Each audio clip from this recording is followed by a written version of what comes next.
अव्या hospital के roof floor पर बैठी अपनी प्रीवियस लाइफ से लेकर रिबर्थ तक के सफर को सोच रही थी। अक्षय से मिले धोखे को याद करते ही आंखें नम हो गई। आखिर प्यार तो उसने सच्चे दिल से किया था, पर अक्षय ने ही उसे साजिश की बलि चढ़ा दी।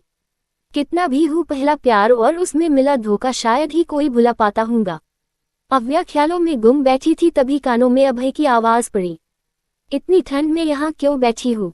अव्या ने पलटकर उसे देखा। अभय और उसकी वो पहली मुलाकात, जो अव्या के अकॉर्डिंग प्रिया की बर्थडे पार्टी थी। उनकी लड़ाई, उनकी गलतफहमी, अभय की हेल्प, उसकी केयर, उसका हर समय अव्या को प्रोटेक्ट करना अव्या को अभय की ओर झुकने पर मजबूर करता था, और वो चाह कर भी खुद को रोक नहीं पाती थी।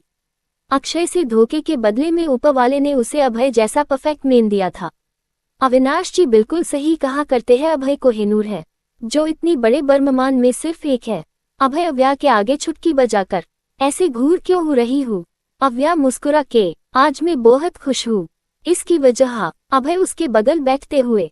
अव्या आसमान की ओर देख, कई सारी वजह से मेरी खुशी की। अव्या मन में जिस मकसद के लिए आई थी आज वो पूरा हुआ। आज मेरे पास मेरे डैड है, मेरी दोस्त है, खासकर मेरा दीवाना, मेरा सेवियर। प्यार से अभय को देखते हुए, मुझसे बेइंतहा प्यार करने वाला मेरा मिस्टर घमंडी। मेरे गुनहगारों को उनकी असली जगह मिल गई। थैंक यू शिव जी। पिछली लाइफ में अपनी बेवकूफियों के चलते मैंने सब कुछ खो दिया था। थैंक यू मुझे सेकेंड चांस देने के लिए। थैंक यू मुझे मेरा सब कुछ लौटाने के लिए। तुमने अपनी खुशी की वजह बताई नहीं अंकल, और आपकी दुरिया खमत हो गई। अक्षय को उसके गुनाहों की सजा, एक बेकसूर को इंसाफ, और भी कई सारे रीजन है मेरी खुशी के। तुम अक्षय के प्लेन के बारे में इतना कुछ कैसे जानती थी? बताया नहीं, अभय सीरियस टोन में बोला, जिस पर अव्या, बहुत लंबी कहानी है, किसी दिन पॉपकॉर्न कोल्ड ड्रिंक के साथ सुनाऊंगी। अभय ने भी इंतजार करना सही समझा। तभी अव्या एक बाद एक छिखे लेने लगी, जिस पर अभय एब्रो सिकुड़ते हुए, लग गई ना ठंड। अव्या बुरा सा मुंह बनाते हुए, कितने अनरोमांटिक इंसान है आप। ठंड लग रही है, ठंड लग रही है, बस चिल्लाए जा रहे हैं। ये नहीं कि अपना जैकेट निकाल कर मुझे पहना दे। तुम्हें दे दूंगा तो मैं क्या पहनूंगा? मुझे भी तो ठंड लग जाएगी। अभय चिड़ी हुई अव्या को और चिढ़ाते हुए बोला, जिस पर अव्या उसे घूरते हुए, रहने दीजिए, आपसे तो कुछ कहना ही बेकार है। अव्या गुस्से जाने लगी, तभी अभय उसे अपनी जैकेट पहनाते हुए बेहद ही प्यार से, तुमसे ज्यादा जरूरी मेरे लिए कुछ भी नहीं है, क्योंकि मेरा तो सब कुछ तुम ही हो। अव्या अभय की आंखों में देखते हुए धीरे से, और अभय समझ गया अव्या इसके आगे क्या सुनना चाहती है। वो अनजान बनते हुए, और क्या, बस इतना ही बोलना था आपको? हाँ, अव्या उसे याद दिलाते हुए, अरे इस लाइन के आगे एक और लाइन होती है ना? कौन सी लाइन? अभय बेहद ही मासूमियत से बोला। अव्या चिढ़ गई, आप जानकर अनजान बन रहे हैं ना? मैं जानती हूँ, जाइए यहाँ से, मुझे आपसे कोई बात नहीं करनी। कहाँ जाऊँ? कहीं नहीं सी जहन्नम जाइए, अव्या ने गुस्से से कहा और वहां से चली गई। उसकी गुस्से से लाल को याद करते हुए अभय जोरों से खिलखिला उठा। आखिर एक अव्या और उसकी हरकतें ही तो थी जो हमेशा उसे हंसने खिलखिलाने पर मजबूर कर दिया करती। नेक्स्ट मॉर्निंग हॉस्पिटल वैभव जी को घर ले जाने की तैयारी चल रही थी। वैभव जी सामने खड़े अभय से, अभय बेटा तुम भी अपना सारा सामान तैयार कर लो, हम लोग साथ ही मेंशन जाएंगे। यस अभय भाई, आज से आप हमारे साथ मेंशन में रहेंगे, अंकित ने खुश होते हुए कहा। तभी अभय बिना किसी भाव के, नहीं डेढ़ में नहीं आ सकता। लेकिन क्यों बेटा? साधना जी मायूसी से बोली। अभय बेहद ही आराम और नर्म लहजे में, मेंशन से मेरी कंपनी अपोजिट डायरेक्शन में है, साथ ही दीवान ग्रुप ऑफ इंडस्ट्री भी मेंशन से काफी दूर हो जाएगी, इसीलिए हम दोनों मेंशन आकर नहीं रह सकते, पर आप फिक्र मत कीजिए, हम मिलते रहेंगे। अभय ने अपनी बात खत्म की। वैभव जी ने बस सिर हिला दिया। अभय को किसी कॉल आ गई तो वो वर्ड के बाहर चला गया। अंकित कुछ फॉर्मेलिटी पूरी करने चला गया। अब कमरे में सिर्फ वैभव जी और साधना जी ही बचे थे। साधना जी उनके कंधे पर हाथ रखती है तो वैभव जी फीका सा मुस्कुराकर, हम जानते थे उसका यही जवाब होगा। वैभव आप तो जानते हैं ना वो कितना स्वाभिमानी है, जहां उसके सम्मान में कमी हो जाए वो उस जगह कदम भी नहीं रखता, फिर चाहे वो उसके अपने या अपना घर ही क्यों ना हो। वैभव जी नाहा में सिर हिलाते हुए, जानते हैं साधना, आखिर वो मेरी ही औलाद। साधना जी मुस्कुरा दी। वक्त गुजरा। इस बीच अक्षय पर काफी बड़े बड़े एक्ट लगे थे, रेप, मर्डर, धोखाधड़ी जैसे कई बड़े गुनाह। जिसमें उसे ठीक 1 महीने बाद सजाए मौत मिलने वाली थी। पर सुधा जी ने केस सुप्रीम कोर्ट तक पहुंचा दिया। मीरा को 7 साल की जेल तो वही डॉक्टर मिनेश का लाइसेंस रद्द हो गया और जुर्माने के साथ 5 साल की जेल हो गई। डांडिया नाइट दिल्ली। नवरात्रि का आगाज आ चुका था। एक बड़े से मैदान में पूजा आयोजित की गई थी, जहां सभी बड़ी बड़ी हस्ती शामिल थी। राठौर फैमिली, रॉयस एंड दीवान सभी मौजूद थे। पूजा के बाद सभी डांडिया डांस खाना फुल एंजॉयमेंट में लगे थे। हाय मेरी जान, क्या बवाल लग रही है तू। दिवाली से पहले ही पटाखा। मुस्कान अव्या को देख बोली। व्हाइट लहंगा चोली, जिस पर मल्टी कलर का हैवी जैकेट डाला हुआ था। कानों में बड़े बड़े सिल्वर झुमके, नाक में छोटी सी सिल्वर नथ और खुले बाल। बिल्कुल लाइट मेकअप, जिसमें अव्या बेहद ही खूबसूरत लग रही थी। अव्या अपने बाल झटकते हुए, वो तो मैं हूँ, ये सब छोड़ और चल डांडिया खेलते हैं। मैं तो कब से तेरा ही वेट कर रही थी, तूने ही आने में वेट कर दिया। अव्या उसे घूरने लगी, जिस पर मुस्कान उसे खिंचते हुए ले गई। दोनों झुंड में शामिल हो गई और हंसते मुस्कुराते गानों पर डांडिया चटकाने लगी। तभी अंकित बीच में आया और मुस्कान को अपने साथ लेकर चला गया। अव्या मुंह खुले रह गई। तभी पीछे से अभय, क्या हुआ, यहाँ अकेले क्यों खड़ी हूँ। मैं अकेले नहीं थी, मुकू के साथ थी, लेकिन अंकित उसे अपने साथ लेकर चले गए। उसे जाने दो, चलो मैं तुम्हारे साथ खेलता हूँ। अव्या मुंह बनाकर, आपको खेलना आता भी है, क्योंकि मुझे तो नहीं लगता। अभय मुस्कुराकर, आजमाने में क्या जाता है। अभय ने अपना हाथ अव्या की ओर बढ़ा दिया, जिसे थामते हुए दोनों बीच में आ गए। दोनों ने गाने की धुन में खेलना शुरू किया। अभय तो इतना अच्छा खेल रहा था कि एक पल को अव्या भी डगमगा गई, पर दूसरे ही पल उसने भी अभय को बाबा की टक्कर देनी शुरू कर दी। अभय के होठों पर सजी मुस्कान में खोते हुए अव्या, ये नजर भी अजीब थी। इसने देखे थे मंजर सभी देख के तुझे एक दफा, फिर किसी को ना देखा कभी। अव्या की नजरों में इस बार अभय की आंखें भी उलझ गई और दोनों शांत खड़े हो गए। तभी पीछे मिले धक्के से उसे होश आया और मुस्कुराते हुए, मेरा पहला जुनून तू, मेरा पहला जुनून, इश्क आखिरी है तू, मेरी जिंदगी है तू, मेरी जिंदगी है तू। दोनों डांडिया चटकाते हुए डांस करने लगे। उन दोनों का कपल डांडिया इतना खूबसूरत था कि लोग वीडियो में उसे कैद करने लगे। उनके इर्द गिर्द चारों ओर लोग डांस करने लगे और उन्हीं के बीच अव्या और अभय एक दूसरे में डूबे हंसते मुस्कुराते डांडिया चटका रहे थे। साथ में कितने अच्छे लग रहे हैं ना हमारे बच्चे। अविनाश जी पलक जी के पास धीरे से बोले। पलक जी दूर खड़ी एकटक बस अपनी बेटी और दामाद को देख रही थी। आवू की दिलकश मुस्कान उनसे छुपी नहीं थी। अविनाश जी के बात पर बस उन्होंने, हम कहाँ, अगर मिलने का मन हो रहा है तो जाओ सीने से लगा लो उसे, तुम्हें भी सुकून मिल जाएगा और उसे भी। पलक जी ने एक नज़र अव्या और अभय को देखा और वहां से जाते हुए, दीदी बुला रही है, मैं देखकर आती हूँ। पलक जी चली गई और अविनाश जी न में सिर हिलाते हुए अव्या और अभय की ओर बढ़ गए। यहाँ अभय और अव्या दोनों थके हुए टेबल पर बैठे थे। आप तो बहुत अच्छा डांडिया खेलते हैं, लेकिन उससे अच्छा मैं खेलती हूँ। अपने मुंह अपनी तारीफ नहीं होती, आप तो करने नहीं वाले, इसीलिए खुद ही कर ले रही हूँ अपनी तारीफ पर जोर देते हुए अव्या बोली, जिस पे अभय गहरी सांस छोड़ते हुए, सच में तुम्हारे पास बिल्कुल भी दिमाग नहीं है, क्या हो रहा है भाई। अविनाश जी उनके बीच में आते हुए बोले, जिस पर आवू उनके गले लगते हुए, कुछ नहीं डेड आप अभय को बताए ना, ने डांडिया कितना अच्छा खेलती हूँ, इन्हें यकीन ही नहीं हो रहा। ओह ऐसा है क्या, ठीक मैं समझा दूंगा, आप जाओ, आपको प्रिया बुला रही है। अव्या अभय को देख टेढ़ा मुस्कुरा कर चली गई। उसके जाने बाद अभय अविनाश जी से, कैसे हैं आप। अविनाश जी मुस्कुरा कर, बिल्कुल ठीक बेटा, प्रिंसेस तुम्हें बहुत परे। अभय उनकी बात बीच में काटते हुए, वो जैसी भी है अब मेरी है, और मुझे वो ऐसी ही पसंद हो जैसी वो है, आप फिक्र मत कीजिए। अविनाश जी होले से मुस्कुरा दिए। आखिर जैसा प्रिंस उन्हें अपनी प्रिंसेस के लिए चाहिए था, अभय उससे भी बहुत अच्छा है। अव्या की नादानी और उसके बचपने को समझता है। अव्या काफी इंटेलिजेंट है, इसमें कोई शक नहीं, लेकिन बचपना तो उसमें है जो शायद ही अब कभी खत्म होगा, क्योंकि उसके बचपने को सराहना देने के लिए इतना अच्छा हस्बैंड जो उसके पास है। अगली सुबह पैलेस। अव्या डाइनिंग टेबल पर बैठी फ्रूट्स की प्लेट को घूर रही थी। उसी के बाजू अभय भी बैठा नाश्ता कर रहा था। ऐसे घुरू मत, बेचारे डर जाए तुमसे, अभय ने कहा तो अव्या गुस्से से, आप जानते हैं ना मुझे एप्पल बिल्कुल पसंद नहीं। क्यों, पिछले जन्म में तुम डॉक्टर थी जो एप्पल नहीं पसंद। हाँ थी, क्यों। अभय भवे सिकोड़ते हुए, लिटिल देखो मैं पहले ही लेट हो रहा है। प्लीज जल्दी से ये खत्म करो। आप जाए ना, मैं खा लूंगी। बिल्कुल भी नहीं, मुंह खोलो। अभय सेब का टुकड़ा उसके मुंह की ओर बढ़ा देता है। अभय के इतने प्यार से कहने पर अव्या मन मार कर खा लेती है। वही डोर के पास खड़ी पलक जी ये देख एकदम हैरान थी, क्योंकि अव्या ने शायद ही कभी सेब को नजर भर देखा भी होगा, लेकिन अभय के कहने पर उसने कैसे खा लिया। तभी अव्या की नजर डोर पर गई।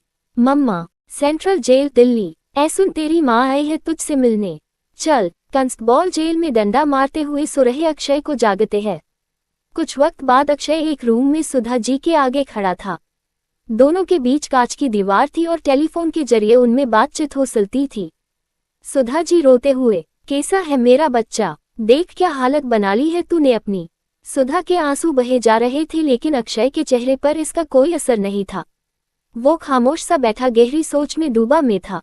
सुधा जी आगे, मैं पूरी कोशिश कर रही हूँ मेरा बच्चा, तुझे जल्दी ही यहाँ से निकाल लूंगी, कुछ नहीं होने दूंगी तुझे। चल, टाइम खत्म हो गया।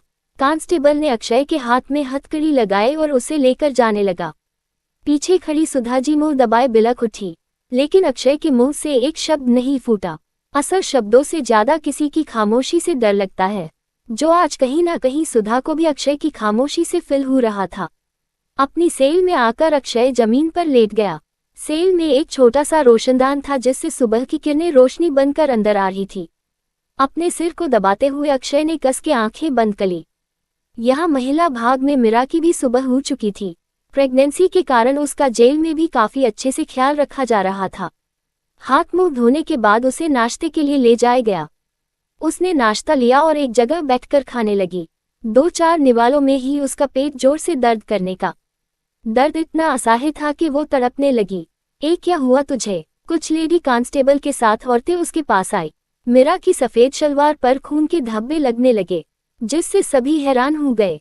जल्दी ही मीरा को हॉस्पिटल ले जाया गया, जहां डॉक्टर ने उसका चेकअप किया और लेडी जेलर से बोली, सॉरी बट इनका मिसकैरेज हो गया है। ये सुनकर तो सभी को दूसरा झटका लगा। दूसरी साइड खड़ी सुधा जी ने ये बात सुनी तो मुस्कुरा दी।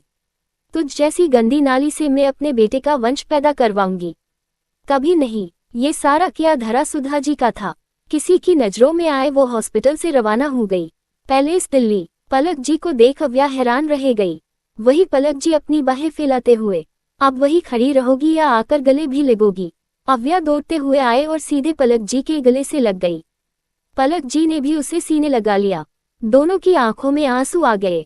पलक जी अव्या के सिर पर प्यार से हाथ फिराते हुए, मुझे माफ कर दे मेरी बच्ची, मैंने गलत किया। कानों सुना सच मान बैठी, जबकि कभी कभी आंखों देखा सच भी सच नहीं होता। अव्या उनसे अलग हुई। मम्मा, माफी मुझसे नहीं, अभय से मांगिए, गलत अपने उन्हें समझा था। पलक जी ने हाँ में सिर हिला दिया और सामने खड़े अभय की ओर बढ़ने लगी। अभय ने भी उनके ओर कदम बढ़ा दिए। अब पलक जी कुछ कहती उससे पहले ही अभय ने झुककर उनके पैर छू लिए, जिससे पलक जी के आंसू बह निकले। हमेशा खुश रहूं मेरे बच्चे। अभय ने पलक जी के आंसू पोंछे। पलक जी अभय से माफी मांगने को हुई तो अभय ने उन्हें रोक दिया। इसकी जरूरत नहीं है मम्मा, दुनिया की कोई भी हूँ माँ हूँ, अपने बच्चे के लिए अच्छा ही चाहेंगी। वही आपने अपनी बेटी के लिए भी किया, इसीलिए माफी मांगने की कोई जरूरत नहीं है। पलक जी मुस्कुरा दी और अभय को गले से लगा लिया। सच में बेटा, मैं बहुत गलत थी। कंकर को हीरा समझ रही थी और हीरे को पत्थर। पलक जी रोए जा रही थी। उन्हें अपनी गलती का बहुत पछतावा था। अगर उनके दबाव में आकर अव्या अक्षय जैसे कमीने के साथ जुड़ जाती तो ये सोच ही उनके अस्तित्व को हिलाकर रख देती थी। जब अक्षय की सच्चाई उनके सामने आई तो उन्हें गहरा सदमा लग गया। उन्होंने कभी नहीं सोचा था सीधा साधा दिखने वाला इंसान इतना नीच घटिया इंसान निकलेगा। अभय उनकी सिसकियों को सुन, मम्मा अब बस भी कीजिए, आपके आंसुओं से बाढ़ आ जाएगी। पलक जी मुस्कुरा दी। वही अव्या मोह बनाकर, मम्मा, जमाई पाकर तो आप मुझ जैसी मासूम सी बेटी को भूल ही गई।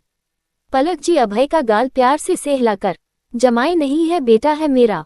भगवान से हमेशा शिकायत थी, एक बेटी दी है, बेटे का भी सुख दे देता तो क्या ही बिगड़ जाता। लेकिन आज अभय जैसा जमाई पाकर वो कमी भी पूरी हो गई। अव्या खुद से बड़बड़ाते हुए, आवू तेरा सारा लाड़ प्यार आज से खत्म, क्योंकि मम्मा को तो मिल गया उनकी तपस्या का फल। अब तुझे क्यों घास डालेंगी? अव्या तरह तरह के फेसेस बनाने लगी, जो देख पलक जी और अभय की हंसी छूट गई। अव्या गुस्से से, हाँ हाँ हंस लीजिए मुझ मासूम पर, लेकिन आने दीजिए मेरे डेड को, फिर बताती हूँ। इतना बोल अव्या मुंह फुलाए आकर डाइनिंग टेबल पर बैठ गई। अभय ना में सिर हिलाते हुए पलक जी से, आइए मम्मा ब्रेकफास्ट करते हैं। पलक जी अभय के साथ आकर बैठ गई। अव्या खाते खाते अभय को घूरने लगी क्योंकि उसकी मम्मा अव्या को छोड़कर बस उसी पर ध्यान दे रही थी, जिससे अव्या को अपने ही पति से जलन होने लगी। आपको अब ऑफिस जाने के लिए देर नहीं हो रही? नहीं, आज मैं ऑफिस नहीं जा रहा हूँ। मम्मा आए हैं, आज पूरा दिन मैं उन्हीं के साथ रहूंगा। अव्या का मुंह बन गया। ये लाइन तो उसकी होनी चाहिए थी, लेकिन अभय बोल गया। तभी पैलेस में अविनाश जी आ गए। आखिर अकेले घर में उनका भी कहाँ मन लग रहा था। अविनाश जी को देख अव्या खुशी से उछल पड़ी। डेड, अविनाश जी ने भी प्रिंसेस बोलकर उसे गले से लगा लिया। अव्या अविनाश जी को भी अपने साथ डाइनिंग टेबल पर ले आई। अब हाल ये था, एक तरफ अव्या अविनाश जी थे तो दूसरी अभय पलक जी। अभय को चिढ़ाने की हर एक कोशिश कर रही थी, पर अभय भी कहाँ कम था। खैर खुशी के पल शुरू हो गए। हर एक रिश्ते से गलतफहमी दूर हो गई। ऐसे ही करीब 10 दिन गुजर गए। 10 दिन बाद पैलेस। अव्या मुंह फुलाए अपने कमरे में आई। उसी के पीछे अभय भी। अभय जब फ्रेश होकर बेड पर आया तो सामने का नजारा देख उसकी भावें सिकुड़ गई। ये सब क्या है? अव्या बेड के बीचों बीच पिलोज की दीवार खड़ी कर रही थी। उसने गुस्से से अभय को देखा। कुछ नहीं, जब तक आप ट्रिप के लिए हाँ नहीं बोलेंगे मेरे पास आने की कोशिश भी मत कीजिएगा। बता रही हूँ मैं, असल में अमय ने कपल्स के लिए गोवा ट्रिप पर जाने का प्लान बनाया था, जिसमें अभय ने आने से साफ तौर पर मना कर दिया, और यही बात है जिस पर अव्या ने मुंह फुला लिया है। तुम समझने की कोशिश क्यों नहीं कर रही? मेरी काफी जरूरी मीटिंग्स है इन दिनों, और मैं जाने से थोड़ी मना कर रहा हूँ। हम दोनों बाद में चलेंगे ना? अभय अव्या को समझाने की कोशिश करते हुए बोला, जिस पर अव्या, जरूरी काम मुझे भी है, मैं भी तो अपनी कंपनी इम्पोर्टेंट काम छोड़कर जाने को तैयार हूँ। अभय एब्रो उचका कर, मिसेज अभय राठौर, आपके पेंडिंग काम आपके पिताश्री संभाल लेंगे, लेकिन मेरे, वो कौन संभालेगा? अव्या मुंह बनाकर लेटते हुए, जो भी मुझे उससे कोई मतलब। सच कहूँ ना तो आप मुझसे कोई प्यार व्यार नहीं करते, इसीलिए तो ना बोलते हैं और ना कहीं जाने देते हैं। अव्या नौटंकी करते हुए ब्लैकेट तान कर लेट गई और अभय बस उसके नाटक को देखता ही रह गया। आधी रात गए जब अव्या की आंख खुली तो देखा पिलो की दीवार वैसे ही खड़ी है। अव्या ने सोचा था अभय इसे हटाकर उसके पास आएगा, लेकिन ऐसा कुछ नहीं हुआ। क्यों हटाएंगे? अकड़ जो इतनी भरी पड़ी है। अव्या करवट बदल कर लेट गई, लेकिन इतने दिनों में अभय के साथ की काफी बुरी आदत लग चुकी थी। पहले दिन भर की थकान थी इसीलिए सो गई, लेकिन अब अभय की बाहों के बिना नींद आना मुश्किल था। अव्या से अब और रहा नहीं गया तो वो उठकर बैठ गई। गुस्से से बैग की दूसरी साइड देखा तो हैरान रह गई। ये कहाँ गए? अभय की साइड बिल्कुल ही खाली पड़ी थी। अव्या जब कॉन्फर्म हो गया तो कमरे के बाहर अभय को ढूंढने निकली। इतनी रात को ये कहाँ गए? अव्या की कदम रुक गए जब स्टडी से आती लाइट की रोशनी देखी। अभय यहाँ होंगे, देखना पड़ेगा। अव्या स्टडी रूम में आई। सामने देखा तो अभय स्टडी टेबल पर बैठा लैपटॉप पर कुछ काम कर रहा है। अव्या ने वॉल पर लगी घड़ी पर टाइम देखा तो रात के 3 बज रहे थे। आप इतनी रात गए यहाँ क्या कर रहे हैं? अव्या अभय सामने आकर खड़ी हो गई। अभय ने एक नज़र उसे देखा और फिर अपना काम करते हुए, कुछ नहीं, बस गोवा जाने की तैयारी कर रहा हूँ। क्या हम भी ट्रिप पर जाएंगे? अव्या बेहद ही खुशी से बोली, जिस पर अभय ने पलकें झपका दी। अव्या इतनी खुश हो गई कि झट से आकर अभय की गोद में बैठ गई। अभय तो संभल ही नहीं पाया, पर जल्दी ही अव्या की कमर थाम ली ताकि वो गिरे ना। पर उतने में ही अव्या ने अभय के गालों को चूम डाला, जिससे अभय को दूसरा झटका लगा। अव्या उसके गले लगते हुए, हम भी जाएंगे, कितना मजा आएगा। अव्या की इतनी करीब और हलचल से अभय के अंदर गर्मी पैदा होने लगी। अव्या उसे बेचैन देख, अभय, एवरीथिंग ओके? अभय ना में सिर हिला दिया। अब अव्या कुछ कहती उससे पहले ही अभय ने अपने होठ अव्या के होठों से मिला दिए और पेशेंट के साथ उसे चूमने लगा। अव्या पहले तो हैरान हुई, मगर बाद में एकदम शांत हो गई। उसकी पकड़ अभय की टी शर्ट पर कसते चली गई। वही अभय के हाथ अव्या की नाजुक सी कमर पर फिसलने लगे। वो उसके होठों को छोड़ कॉलर बॉन की ओर बढ़ने लगा। अव्या की बॉडी सिहर उठी, हाथ अभय को रोकने लगे। शायद वो अभी अपने रिश्ते को आगे बढ़ाने के लिए तैयार नहीं थी। अभय भी समझ गया, इसीलिए खुद को कंट्रोल करते हुए अपने सिर को अव्या के सिर से जोड़कर आंखें बंद कर ली। दोनों की सांसें आउट ऑफ कंट्रोल थी। कुछ समय बाद अभय अव्या के फेस पर आ रहे बालों को सही करते हुए, अब तुम जाकर आराम करो। आप नहीं चलोगे? नहीं, अभी थोड़ा काम बाकी। ट्रिप पर चलने से हले कंप्लीट कर लूँ तो अच्छा है। ठीक है, मैं भी यही बैठी हूँ, आप अपना काम कर लो। अव्या वैसे ही अभय की गोद में बैठी रही। अभय भी बस मुस्कुरा दिया और अपना काम कंटिन्यू करने लगा। अव्या काफी देर तक यूं ही उसे निहारती रही। सच में ये इंसान बिना कहे ही उसे कितना समझता है, वरना आजकल का प्यार तो जिस्म से शुरू होकर जिस्म पर ही खत्म हो जाता है। लेकिन अभय वो सबसे अलग है। उसने प्यार तो अव्या की रूह से किया है, और जहाँ रूह से प्यार होता है वहाँ जिस्म की तमन्ना नहीं होती। अपनी किस्मत पर खुश होते हुए अव्या नींद के आगोश में चली गई। जब उसकी गर्म सांसें अभय ने अपने सिर पर महसूस की तो देखा अव्या उसे मजबूती पकड़कर गहरी नींद में सो रही है। अभय प्यार से उसके सिर को सहलाने लगा और मन में, कभी नहीं सोचा था एक दिन तुम ऐसे ही मेरे इतने करीब होकर मेरी बाहों में आराम फरमा रही होंगी। अभय अव्या की मासूम सी सूरत को देखते हुए, जानती हूँ जब मैंने सुना था तुम अक्षय से शादी करने वाली हूँ मेरे दिल पर क्या गुजरी थी। कितना तड़पा था मैं, सिर्फ तुम्हें खो देने के डर से। रात रात भर बस तुम्हारे ही बारे में सोचता था। तुमसे दूर रहने का ख्याल ही मेरे रोंगटे खड़े कर जाता, क्योंकि बहुत प्यार करता हूँ तुमसे मैं लिटिल, बहुत ज्यादा। बोलते हुए अभय ने अव्या के माथे को चूम लिया, साथ ही बंद आंखों से एक आंसू की बूंद बहकर गालों पर लुढ़क गई। 2 दिन बाद गोवा। सभी गोवा पहुंच गए। इस ट्रिप में हमारे तीनों कपल्स मौजूद थे, अमय, प्रिया, अभय, अव्या और साथ ही अंकित, मुस्कान भी। अंकित ने अपना हाले दिन मुस्कान के आगे खोल कर रख दिया। उसके लव कैप्शन को सुन मुस्कान ने भी देरी नहीं की और तुरंत ही हाँ बोल दिया। दोनों एक दूसरे को पसंद करते हैं, ये बात ज्यादा देर तक किसी से छुपी नहीं और इन दोनों की फैमिली सामने आ गई। मुस्कान अच्छी संस्कारी गुणी लड़की है जानकर राठौर फैमिली ने भी कोई आपत्ति नहीं जताई।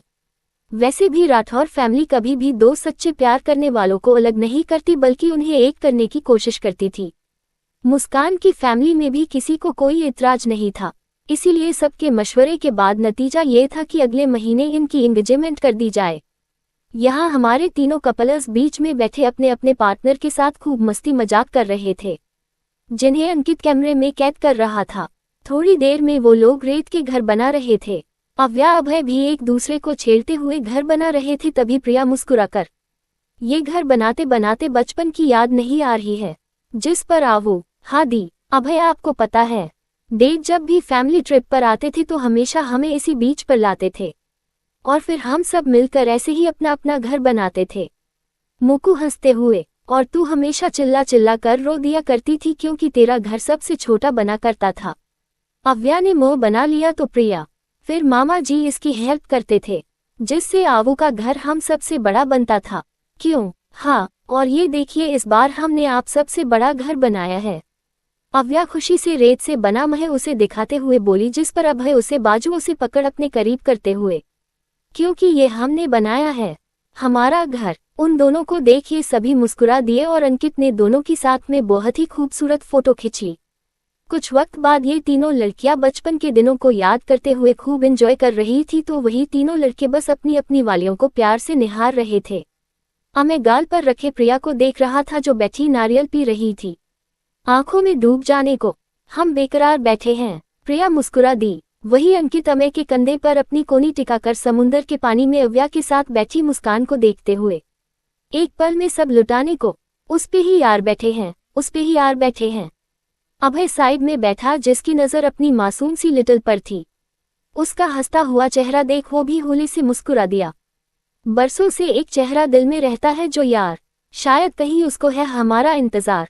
अभय की आवाज सुन अव्या उसकी ओर देखने लगी, जिस पर अभय दिल वाली जगह पर हाथ रखते हुए, हाय रे हाय क्या कहे जब देखे वो, भर के आंखों में प्यार।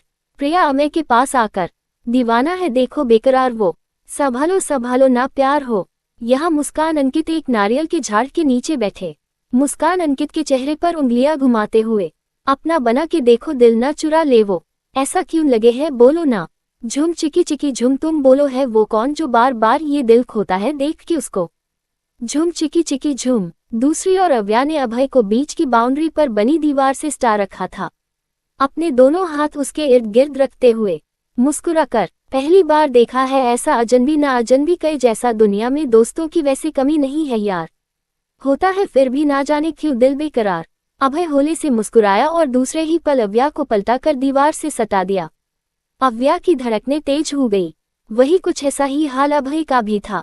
अव्या की आंखें झुकी हुई थी और होठ अलग ही खुशी ब्याह कर रहे थे। हाय रे हाय, क्या हुआ ना जाने क्यों धड़के है दिल, बार बार बेगाना है, देखो थोड़ा यार वो। संभालो संभालो ना प्यार हो।